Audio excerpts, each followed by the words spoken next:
If you had a crystal ball, If my crystal ball will speak to me, what would it tell you about which big institution will follow Tesla's example and put Bitcoin on their balance sheet? Would it be Apple, Samsung, or Twitter? We may have our answer from an unlikely source, the Bank of Banks, BNY Mellon. MasterCard and the city of Miami, Florida are also getting into the crypto game. Unless you've been living under a rock in rural North Korea, you've seen the price of Bitcoin skyrocket this week and made the front page of most major media outlets. Stick around with us as we dig into the highlights on this week's Exodus Crypto News.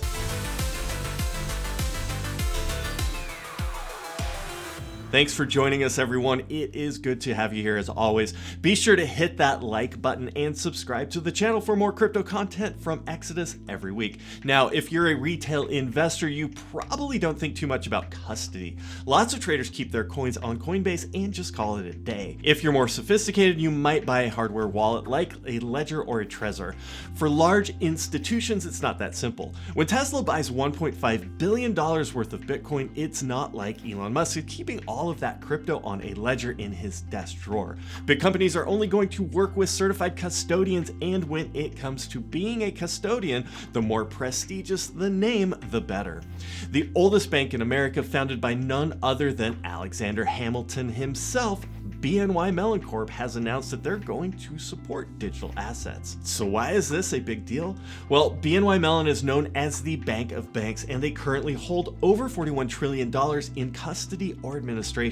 The fact that they're getting into crypto is going to force a lot of otherwise skeptical investors to rethink their digital asset strategy. The proof is in the pudding, and Bitcoin rallied to a new all-time high within hours of the announcement. The Twitter CFO has come out and said that they're considering keeping some Bitcoin on their balance sheet in case they have vendors or employees who ask to be paid in crypto.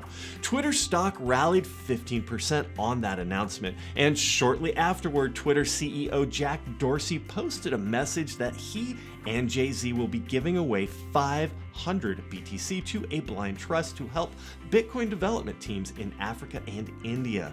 Looking back to earlier this week, all this movement can be summed up in 3 words by Elon Musk: it was inevitable. A few months ago, we reported payment processor MasterCard opening up a vendor sandbox to, quote, test the waters for digital currency payments. And with a recent blog post, it looks like those tests were successful. MasterCard will start supporting select cryptocurrencies. The way this is going to work is MasterCard will handle the back end and convert cryptocurrencies into US dollars so that merchants don't have to hold the crypto assets themselves.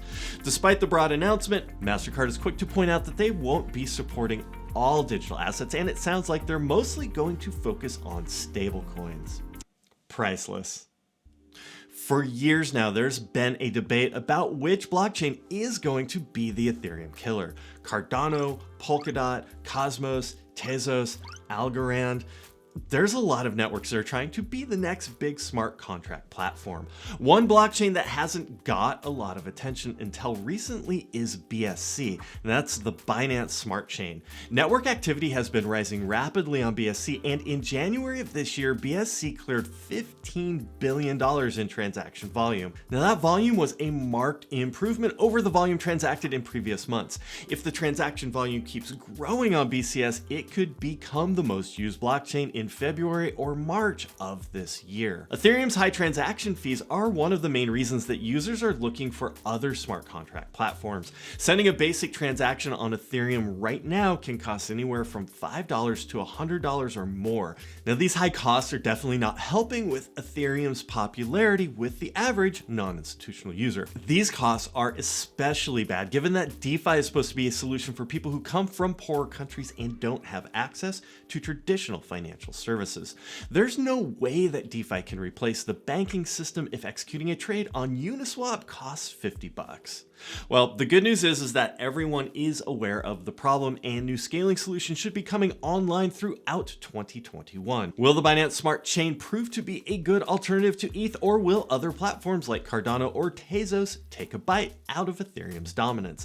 Let us and others know what you think in the comments. Well, there's definitely a good reason why BTC rallied so hard on the news that BNY Mellon would start accepting crypto deposits. This news, combined with Tesla and Twitter and everything else that's happening in crypto land, is more than enough to justify a higher Bitcoin valuation. Still not bullish? Try this one on for size. Miami has become the first municipality in the United States to go all in on Bitcoin. I want to thank the City of Miami Commissioners for supporting my resolution, which directs the city manager, after analysis, to procure a vendor to be able to offer our employees to get a percentage of their salary in Bitcoin, allows our residents to pay for fees in Bitcoin, and also would allow the city manager to cooperate with Miami-Dade County to allow for taxes to be paid in Bitcoin.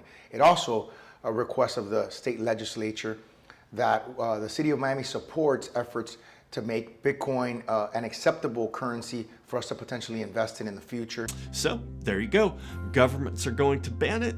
I don't think so. Governments are going to have to adopt it. If you'd like to get paid in BTC as well and be part of the movement, Exodus is hiring. Hop on over to exodus.com/careers to find your future position. So crypto's taking off, and we have a feeling that the next 6 months are going to get pretty epic. Until next time, hold on.